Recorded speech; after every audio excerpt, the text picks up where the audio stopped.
I want to tell you the mind of the men today.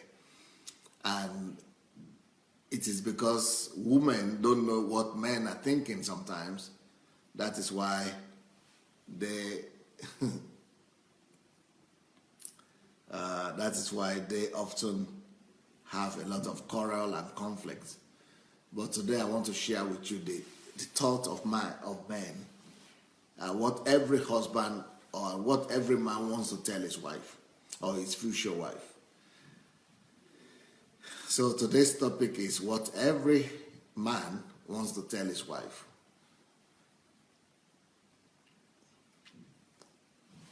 And this will help the ladies and the women to get prepared for marriage.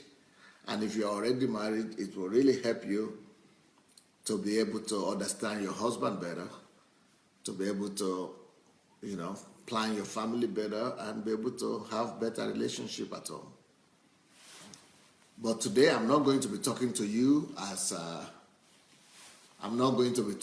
ladies as with ladies, okay? I'm going to be talking to you not as Pastor Sunday. This is not my thought, but these are the thoughts of men. So I'm going to be telling you some pretty painful, direct and painful stuff, okay?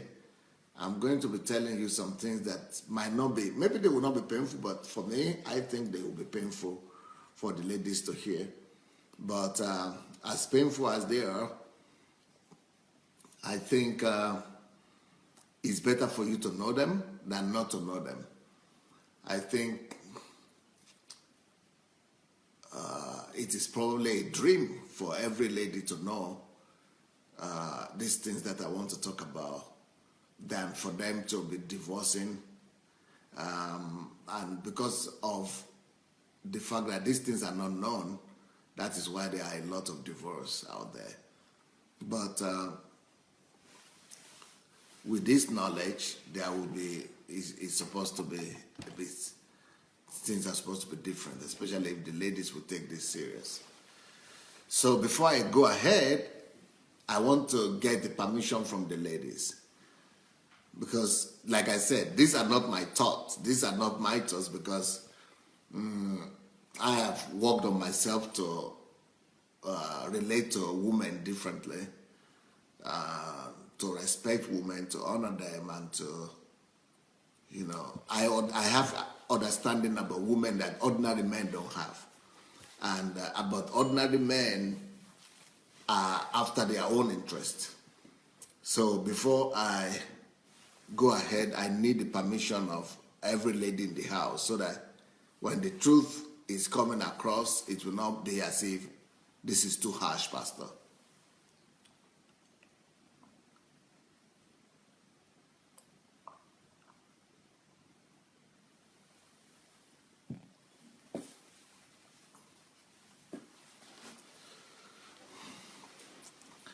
So what are the women saying? Should I go ahead and talk about this topic?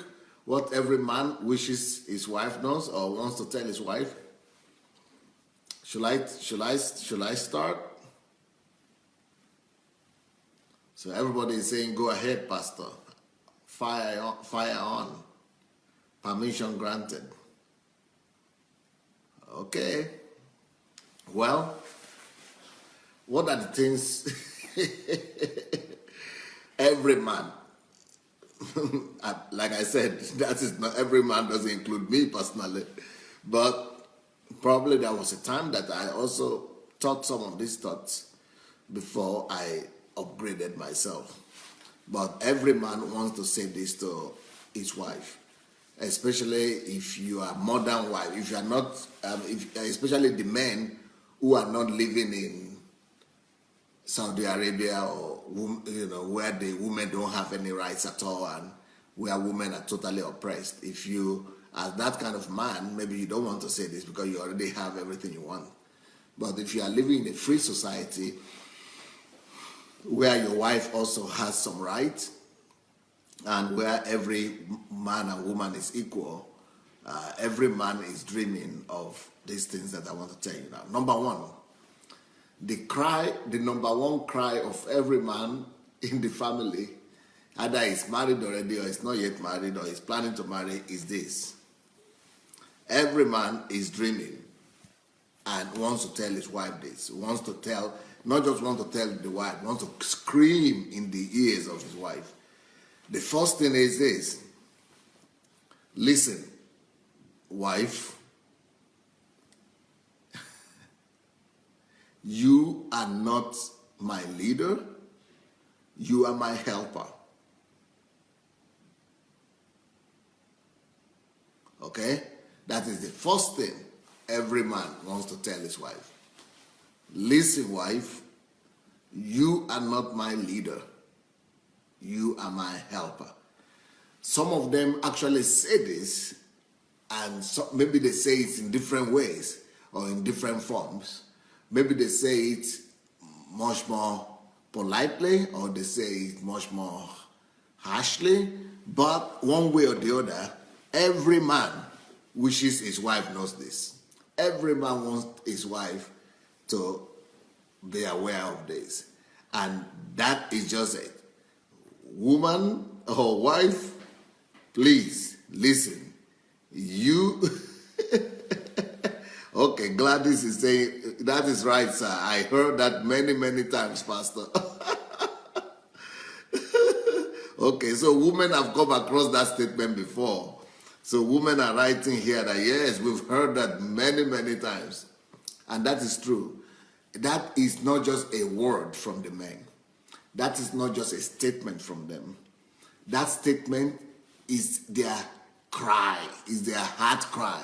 It's not just their heart cry, they are screaming to let the woman hear that. They really want the woman to hear them. They don't just want the woman to hear it in their ears. They want the woman to understand that. Please, you are not my leader. Please, you are not my director. You are not my leader. You are my helper. You are just my wife. You are not my leader. Please.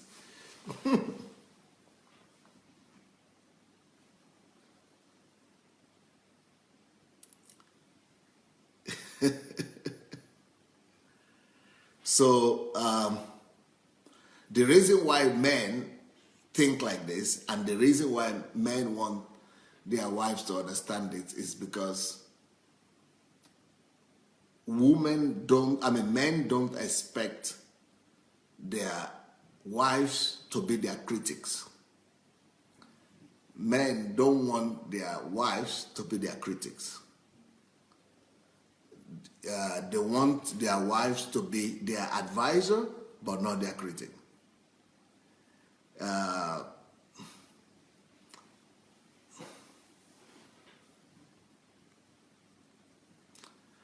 And I will explain to you, it's not just because men are selfish, it's not just because men are egocentric. It's not as easy as that. This is more than the question of the ego of the men. It's not because of the ego only, but it's also because of the way the men are built. So men don't want their wives to be reading lectures to them, or to be teaching them how they are supposed to live or what they are supposed to do. Not just because they don't want to learn, or they don't want to receive from her, or they don't love her. It's much more complex than that. Okay, let me try to explain to you why men are rather negative about their wives teaching them, and why they are not willing and they are not ready to see their wives as their leader, their director, or their pastor at home. They don't want their wives to come across to them as their leader or their critic.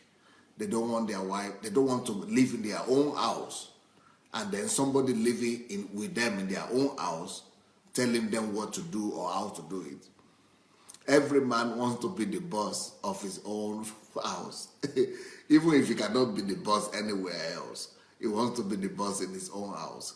Even if he cannot be the boss anywhere else, he wants to be the boss over his own family. Even if he cannot be the boss anywhere over anybody else. He wants to be the boss over his own wife, over his own children, over his own family. So, this especially applies to the men who are not great achievers out there. And to those who are great achievers also, but especially to those who themselves are under somebody out there. The men that are already submitted to their directors, to their bosses, to their managers, or to their chiefs, or to their leaders, when they come home, they don't want to come home again and submit. They want to come home and see that somebody is listening to them. They want to come home. They don't want to be, the nature of man is not for a man to be submitted everywhere, to be saying yes sir, yes sir, yes sir everywhere. It's not the nature of man to be a follower or a servant everywhere. So, but at work, he doesn't have any option. He has to receive instructions. At work, he has to, because he's been paid for it, so he has to be submitted. He has to listen. So when a man is already listening everywhere, when a man is already following everywhere, when a man is already receiving instructions all throughout his life and at work throughout the whole day, he doesn't want to now come back to his own very house, the house that to him was created and funded by him. He doesn't want to come to that same house, and now what he's seeing there is that he again has to listen here, and somebody has to teach him in this house what he is supposed to do and how he's supposed to do it. Even when the lady is right, even when the lady is correct in her instructions or in her injunctions, the man does not want those injunctions or instructions to come across as instructions to him. The man doesn't want those instructions to come across to him as if he's being taught. The man doesn't want those things to come across to him as if he's being told what to do. The man doesn't want to be told what to do in his own house. So at best, even if he's very lovely and he's a very open man, he wants the lady to communicate those same things to him more like a suggestion, more as a suggestion rather than as an instruction. The man wants to listen to the wife saying something like, whatever, John or Isaac or Isaac, whatever your name is, or honey. What about if you look at it this way? You know what I think? You know what? I'm just thinking about it. Maybe these are just my thoughts. You consider, you look at it anyhow you want to look at it, or you think about it. Maybe it might be helpful. Maybe I should just tell you my thought about it. I'm not trying to, just come from afar. So you are giving him instructions, but you are telling him as if you don't have anything to do with it, as if you are just speaking out loud. So let him know that you are just talking out loud and you are not trying to, tell him what to do, or you are just saying, maybe you should look at it this way. Maybe this way will work. Or maybe you tell him something like, I had this experience before. Somebody said this, the other. I remember, this happened somewhere there, or I read this in a book somewhere, or maybe maybe it could help in this situation.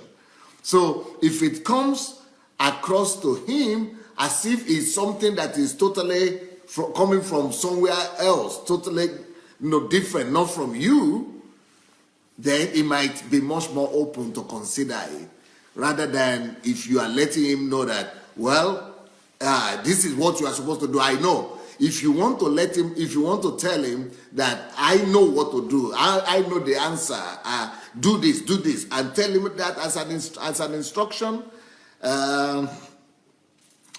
he doesn't like it. He doesn't like it.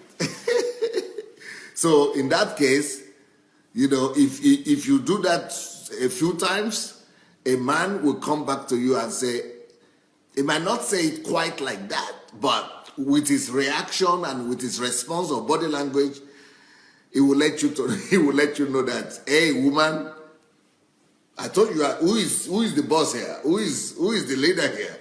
I thought you are my wife, you are my helper. So what's happening here? You are not my boss, please. Okay, know your place now. I feel that kind of reaction is kind of rough, personally, for me. For me, that is not the way I would have liked to react. I don't react like that anymore, thank God. I don't like to react like that because I think a man shouldn't react like that. A man should still honor his wife no matter what she's doing or what.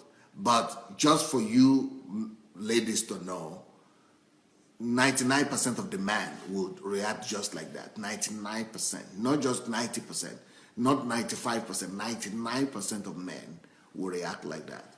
So they don't want to be taught in their own house. Even the same thing that you are trying to tell them might be told to them by another person. In fact, that same wife, this same wife that is trying to tell his own husband this thing, and the husband is not receiving it, that same woman could say the same thing, but to another person's husband, but not to her own husband. So even though for a woman, this is unreal, this is crazy, because the woman doesn't want to tell another husband, another man, her wisdom. The woman doesn't want to help another man better than her own husband, her own man. A woman wants to help her own husband.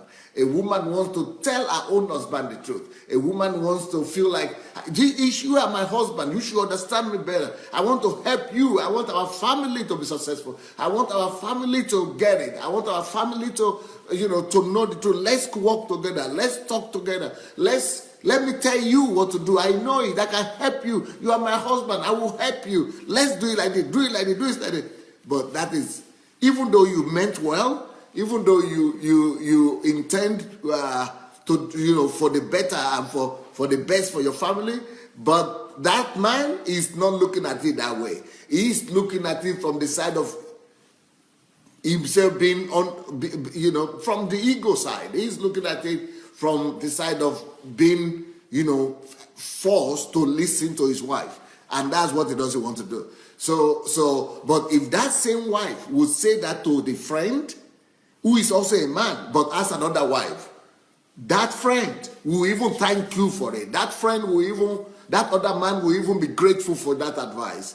So if another woman who is your girlfriend, for example, let's say you have family friends, if the wife of another man who is close to him will tell your own husband, he will be more ready to receive it from another woman than he will be ready to receive it from his own wife. So that is the nature of men. and because, he understands that his own wife kind of is supposed to be under him and be submitted to him. But the other woman is looking at her as if we are just friends. So let her say whatever she wants to say. It's my right to take it or not. But if that same thing is coming from his own wife, he is thinking under his, in his subconscious, even though she's not telling him that you have to take it, you have to do it.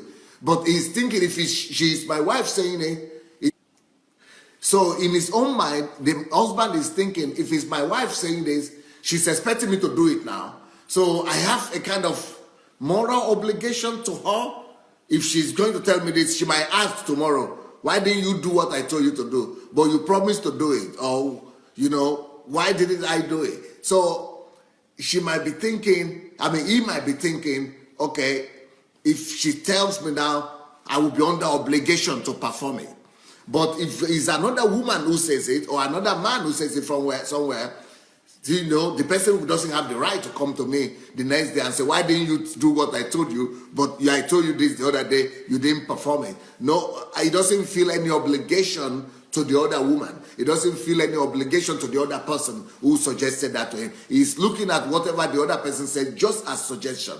But he's looking at what his wife said more as an obligation, more as something he has to do. Or even if he doesn't do it, he's got to give explanation why I've not done it, or why I will not do it, or why I don't agree. So he's kind of psychologically under stress automatically. He's automatically under, you know, as if he's been pinned to the wall. And a man doesn't want to be pinned to the wall in his own house. And of course, the woman will be saying, I told you so, but I told you that before. Why did you do that? But a man does not want to be told and to be reminded by the wife that, but I said it, but I told you so. You didn't listen to me.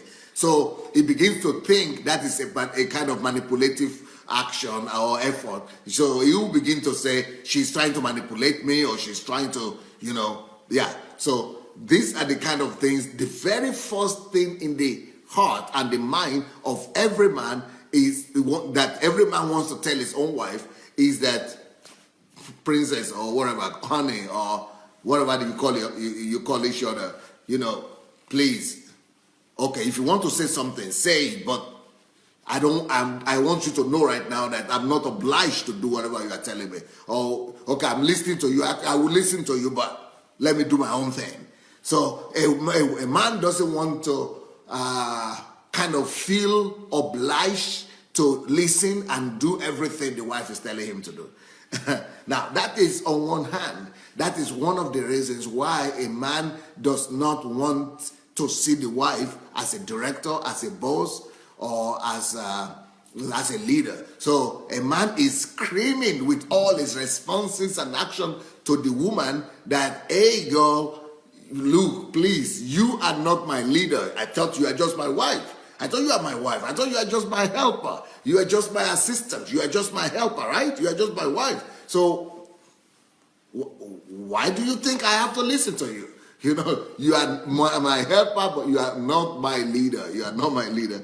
That is one thing that a man wants his wife to know. Now, what is the other reason? Let me help you ladies to know and understand why men are like that. Why are men like that? Another reason why men are like that is that men are looking at their homes, or as if that the way men, it all depends on the way men look at family. The way a man sees or looks at his own family is this: a man is thinking in his mind that I go to work where I go and fight. I go to work where I go to struggle. I go to work where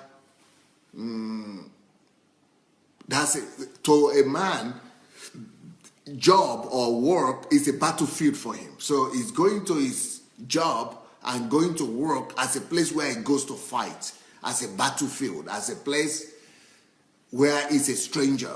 Even if he's the boss of his family, of his job, even if he's the leader, even if he's the director or the owner of that company, he still comes back home. He sees home differently. So the way a man is seeing the house is this: he's seeing the house as a place where he comes to only to relax.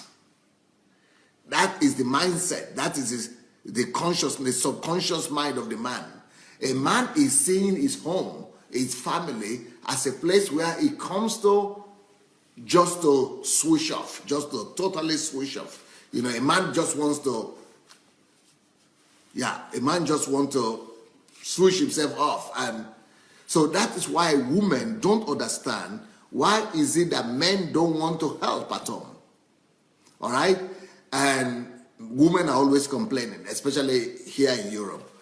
European women, I don't know if African women do the same, but European women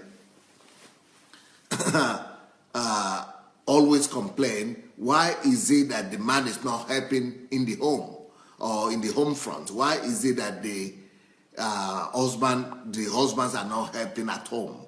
So have you ever, I'm sure you are all familiar with these complaints. Why is it that the man is not helping at home? And the women are always complaining and angry, and which is justifiable as well, because especially if the woman herself is working, especially if she too has to go to work, and she definitely needs the help at home as well. So so a woman wants some help. He wants the husband to help him, to deal with some of the situation at home. And I personally believe that a man, the duties must be agreed on and must be separated. So I believe that a man must have his own function or duties that he's doing at home. Now, I also have another belief. If you are a man and you don't want to do anything at home, if you are a man, you don't want to work at home, you don't want to help, iron the clothes or wash the clothes or wash the plates or clean the house or make order. If you don't want to help, and because most men don't want to, that is not the thing that most men want to do. Most men are not enthusiastic about washing plates. Let me tell you that one right now. And most men are even not enthusiastic about removing the dirt and the garbage. Most men are not enthusiastic about anything at all. And it's not because they cannot do it. It's not because they are wicked as well. It's not because they don't love you. It's not because they don't care. It's just because they are seeing home differently. So my own answer to that is, if you are a man and you are a proper man, and you don't want to see yourself coming home to begin to be tossed around, go and remove the plate, go and clean the plate, go and wash the clothes, go and mow the grass, go and do that, go and do this. If you don't want to be told those things, then make enough money. Make enough money, guy. If you are a man and you say you don't want to be running about to do all those things at home, hey, make enough money where you are coming from. If you are walking outside and that's the place you think your own domain is and your terrain is, where you are going to use your energy, okay, make enough money, my friend. Make enough money to have a maid at home, or make enough money to have somebody come to your house to clean the house and manage the house, or make enough money to have a gardener, or make enough money to at least have a gardener come once a week, or make enough money to have somebody come to cook or to take care of the needs of the house. Make enough money. In my own home, for example, that's what I've done. Because I don't see myself as coming. In the beginning, I used to iron the clothes, and in the first maybe 3 years or 4 years, I used to just do that to help iron the clothes, wash the plates, and all those things. And but later on, I could afford it. So because I could afford it, I got one maid at first, then two maids, then a driver, then, as many as possible. Right now, I have a whole kitchen. I have a whole, I have a house where right now we have maybe, if I don't have anybody in my house, at least 20 people are living in my house. So it's out of the question that my wife does anything. She doesn't have to do anything. We have a whole staff, taking care of the needs of the house, for not just for my wife, but for everybody. So, but that's what I'm saying. So if you don't want to help your family or your wife at home, if you don't want to do the domestic duties, men are not domestic. It's not because they love you or they don't love you, or they are proud or they're not proud. It's just not, it's not built into them, or whatever you say. Even the men that don't work, somebody will say, okay, but I am the lady and I'm the one going to work. He's sitting at home and he's still not doing anything. Even when a man is not going to work at all, even if he's not going to somewhere, to a battlefield outside, and he's still at home, he's still finding it very rough and very difficult for him to be cleaning the house and be and be, doing all that, that is still not his strength. That is still not the thing he wants to do. That is still not the thing he wants to do. But I'm careful to advise the men, especially men in Europe and in America, to make enough money to have a driver, to make enough money to have a maid or to have a gardener. That is not a bad information, but it's difficult for people living in Europe to be able to pay a maid or to be able to pay a gardener or something like that. But you can always resolve that in different ways, right? Maybe not have a full-time maid or full-time gardener or full-time driver, but maybe just to do it, in alliance with some other people to help you do that. But, so that you pay a little bit, that one pays a little bit, and you manage it together. But the idea is that if you don't have the money, then do the job. If you don't have the money to be able to take care of these things and you cannot pay for the service, listen to your wife. Listen to your wife. Obey the lady. Obey the lady. You didn't make enough money, so you got to help her out. Listen to her advice. You've got to obey her. You've got to obey her. You're not making enough money to be able to take care of her. She will not kill herself. She will not be driven crazy because she's also working and she's going in and out and she's too is busy. And let her tell you where she needs your help. And listen. Carry out your duty.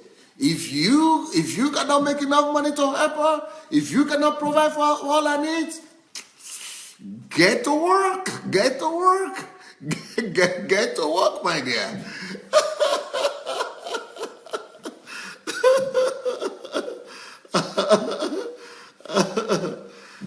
Show her you love her. Show her you want to help her. And show her you care for her. Get over the discomfort. Get over the discomfort, my dear.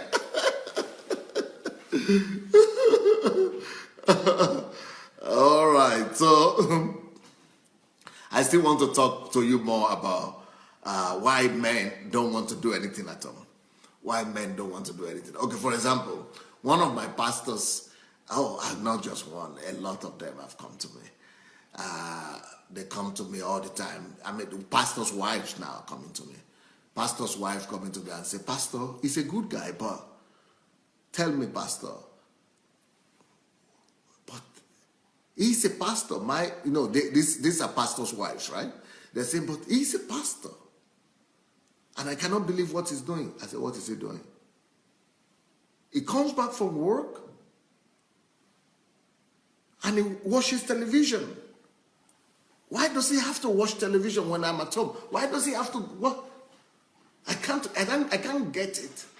And he keeps on telling me he needs it. He needs to be able to watch television or sit on the computer and do some things. And I'm telling him, but you just came from work.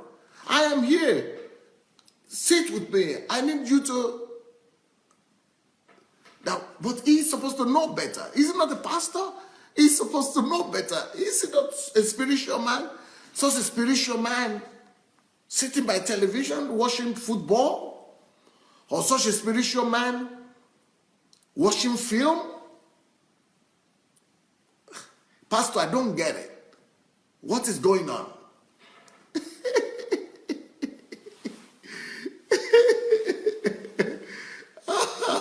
So a lot of my ladies come here to ask me those kind of questions.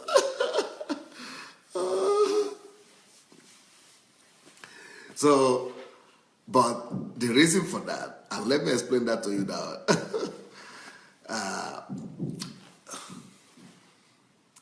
How should I help you with this now? It doesn't have to be television. It could be social network. It could be internet. It could be, most of the time it's television or football or newspaper. There is a reason for that, guys. I mean, ladies, there's a reason for that. And the reason is that, like I just told you, the men look at work as a battlefield. It's a place where they have just gone to fight themselves out. So they are coming back from war. So when they come back home, they just need one thing. Their whole body and mind is telling them only one thing.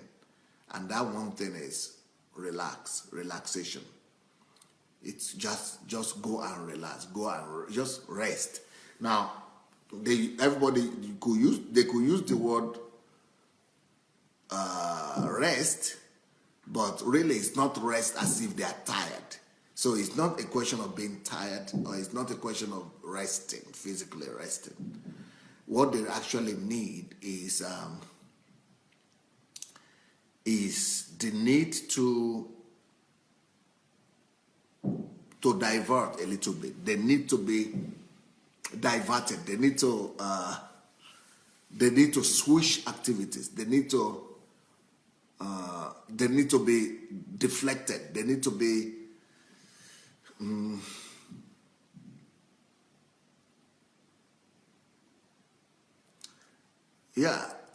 they need to relax, but not like rest, but they just need to do something different. They need to unwind. Yes, that's the right word. They need to unwind. They need to unwind. They need to switch off and unwind. Distress, yes. If there is a word like distress, they need to distress. They just need to remove the stress one way or the other. They need to unwind. Unwinding for men sometimes could take just lying down. Sometimes it could take listening. Sometimes, but the most thing that works for men, the fastest way for men to unwind is for them to have images in front of them. Images. So they need images to change. So those images, what it does for them is that it helps them to change the program that is on their mind already. That is, it changes their focus. So they need some action to change their focus, to move the pictures of the stress of their mind into another direction altogether. So especially if this your men or your husband don't drink, if they don't smoke, if they don't drink, they don't smoke, they will need something else to help switch their mind and remove them and make them to quickly forget where they are coming from. And that's why that's why football is very important for them, because it's not about who scores how many goals and all that. It's about movement. In football, there is action. The adrenaline needs to be reawakened. They need to switch the adrenaline to another aspect of it. So boxing or football gives them that level of adrenaline that makes them to switch activities and to be more relaxed. And that's why some men actually look for action films. And women, especially here in my church, women don't like their husband to watch action films. No, women don't call it action films. Women call it horror films, or what they call it. Is it horror films, or films that are action films? Women don't like their husband to watch that. Yeah, they don't want them to watch it. But the reason why the action films, some men watch the action films, is that it helps them to, it changes, it works very fast. It changes their concentration and their image, takes it away faster than just, violent. Okay, women call it violent films. And some people will say, but you are a Christian, why should you be watching those kind of films? For them, it's not about violence. It's not about going to do something violent. It's about, getting themselves switched on and off. And, and then to get the adrenaline thing going. So the other option, which is bad, which is not what Christians are supposed to do, and I want to say this to help the ladies to to know why they should understand their husbands.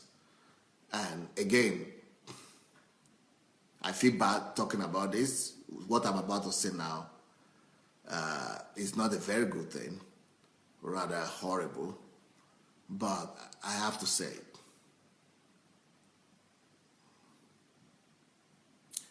If you don't allow, if your husband will not have any opportunity to watch football or to be on his social network or to watch those movies or to do something active, he needs to do something to, it's just like massage, to massage his mind, his head, to switch his concentration level. If he does not do that, let me tell you the next other option. Because if she doesn't smoke, if he doesn't drink, if he doesn't womanize, then the only other option for that man will be either, it's just one thing, pornography. I'm sorry for that word, and I try to avoid it, but pornography is another thing that does it for the man. And that's horrible. You don't want to push your husband into the arms of pornography. You don't want to push him into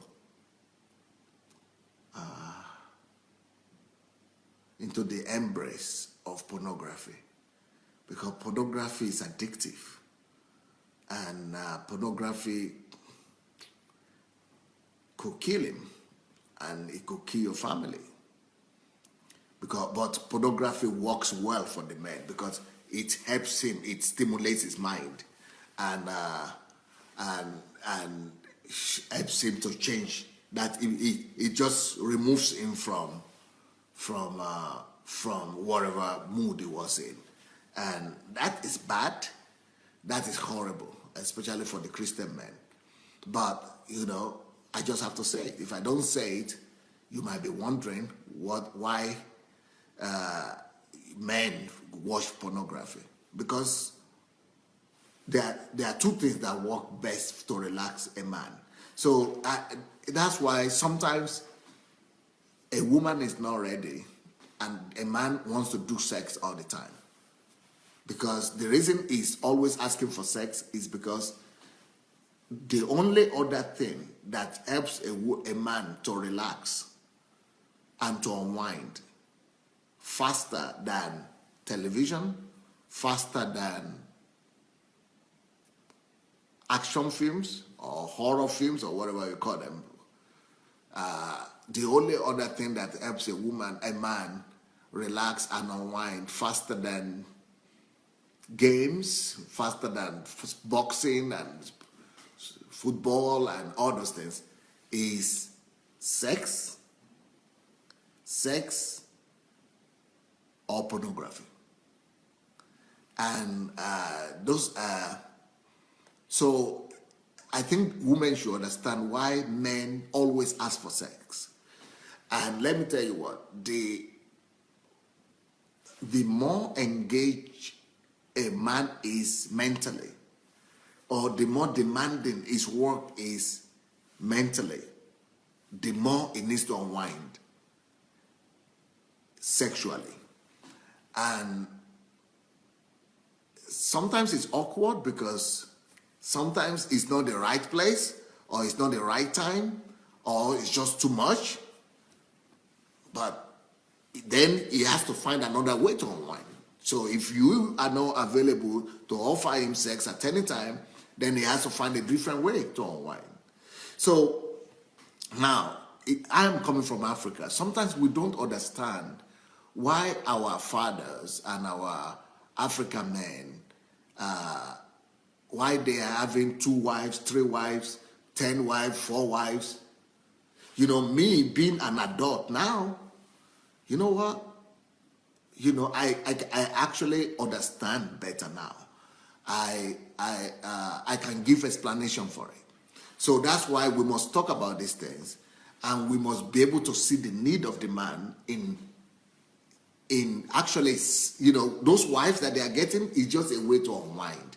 So we can actually talk it out, talk it begin to speak about these things openly, how can we unwind, or how can we help the men to unwind without them going to get second wife, third wife, fourth wife, and all that? So, and that's why adultery comes in. That's why. But in Africa, people go to get second wife, third wife, or they go and have a mistress outside. But in Europe, it's even worse. In Europe, people might not have second wife, third wife, but in Europe, everybody has a mistress, almost everybody.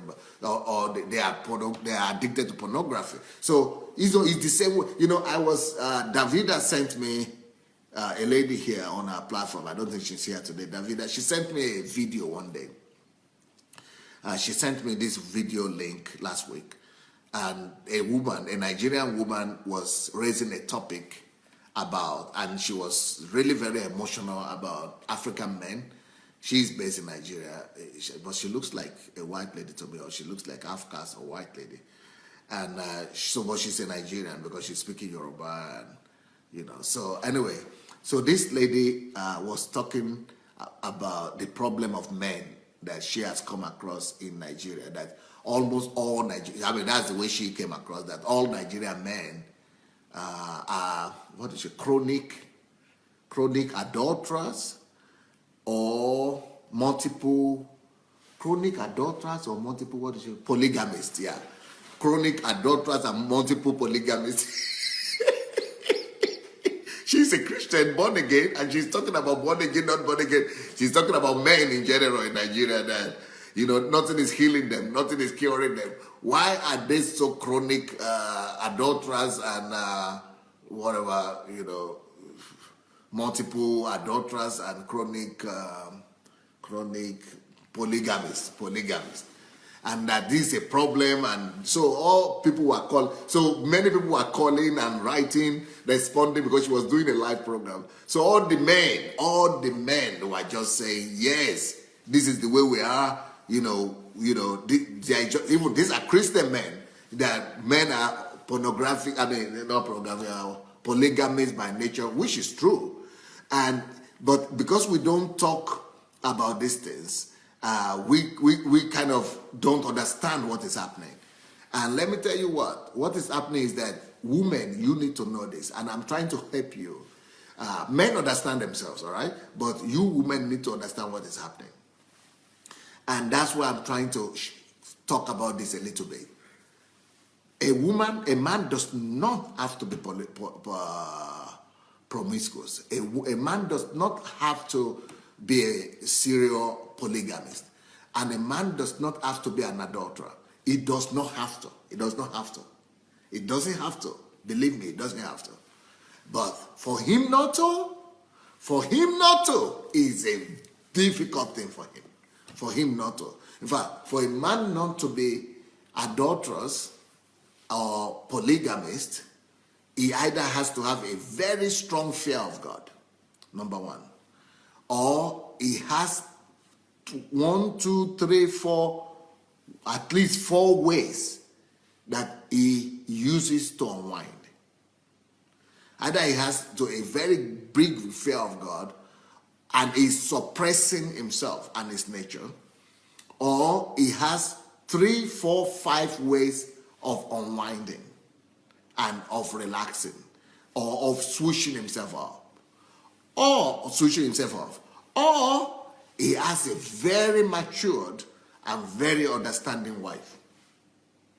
A very mature and very understanding wife that knows the nature of man and that is helping him to unwind and to be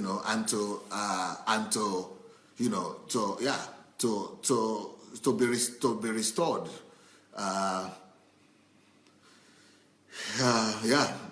To relax and to be restored regularly and easily. So, the reason I'm saying this is because this is not just about a man's character, because some people think this is just a problem of character. Oh, they don't have character, they don't have the fear of God. It's not about character. Let me tell you this. Do you know, I'm telling you ladies this now, do you know that a man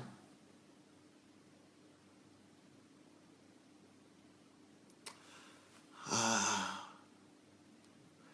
man's sperm count and sperm bank or sperm bank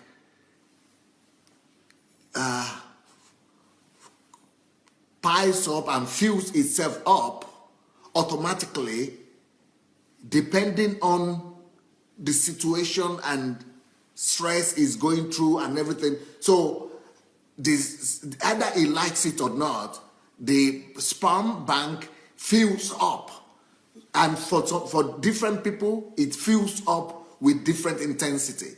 So it doesn't matter if he wants, he doesn't even know what is happening to him. He doesn't even know what's going on. He just knows that his sperm bank is filled up and he needs to unload. He needs to release it. He needs to let it go.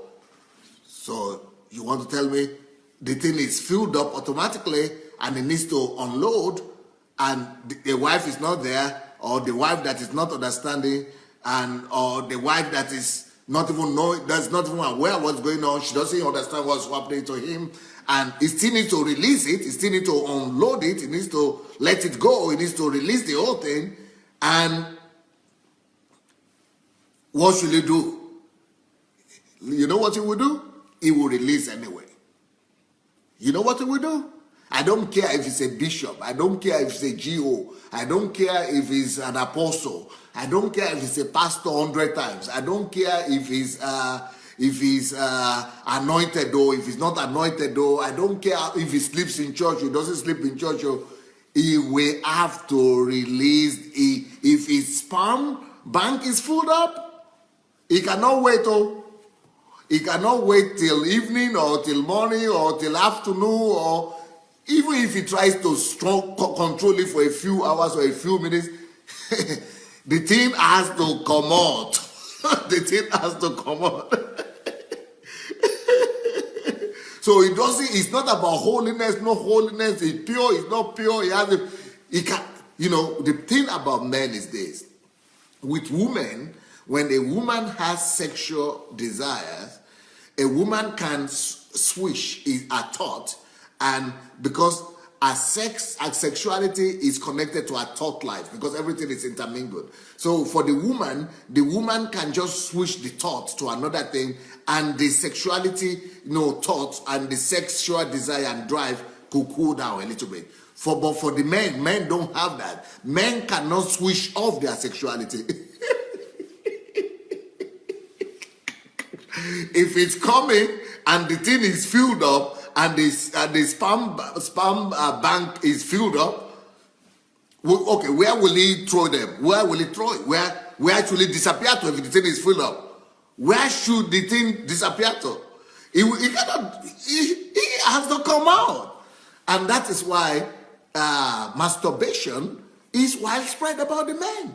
I mean, the statistic says that 99%, maybe 100% of men have at least for one time or the other in their life masturbated, because they need to let it go. And that's why sexuality is not a matter of choice sometimes for them. It's a matter of necessity. Now, so how do they avoid adultery? What should they do with being polygamous and avoiding it and being a Christian and living right before God? That is why we are saying either they have to have somebody, a wife that is so understanding, and that's why I'm talking about this, and that is why I'm revealing this to the men, to the women that are here, so that you will know where it's coming from, especially for a woman, for a man who is physically involved. She has less of the sexual pressure, because when you are working physically, and that might reduce the production of your sperm bank, and the intensity and the level at which it produces, because you are working it out. So the glands of your brain that is responsible for producing your sperm bank is also responsible for sports or for physical activity. So if you are always physically involved and you are always physically engaged, you might have less of that production. But if you are mainly mentally involved and not too much physical, but mentally involved, then you know that sperm bank produces more and with greater intensity. So that's why people who are successful, who are bosses, directors, millionaires, or people who are very successful, but not just working physically at laborers and mechanics and things, but they have a greater demand sometimes for sexual activities because they need to let it go. So the way to fix it is either they have to be unwinding by getting their mind into something else before the demand presses them to the corner, or before the endorphins. Before the bank is filled up. Before the bank is filled up, they might want to get themselves and their mind and their everything focused, and they must be engaged and involved immersed in something else. That's why they get themselves immersed in sports or in so they replace that sexual sperm production. They replace it with adrenaline production. So they need to do something that will bring their adrenaline up, and so they are engaged somewhere else. So that could save them. That is on one hand. So, but then if they can't come home and be refocused and shift their focus into something engaging, and they cannot watch sports, they cannot be on the internet, they cannot watch a film, and the adrenaline cannot be produced any other way, and that's why they become sometimes they want to go out and release themselves, either through pornography or through masturbation or through another woman and things like that. So these are things that women need to know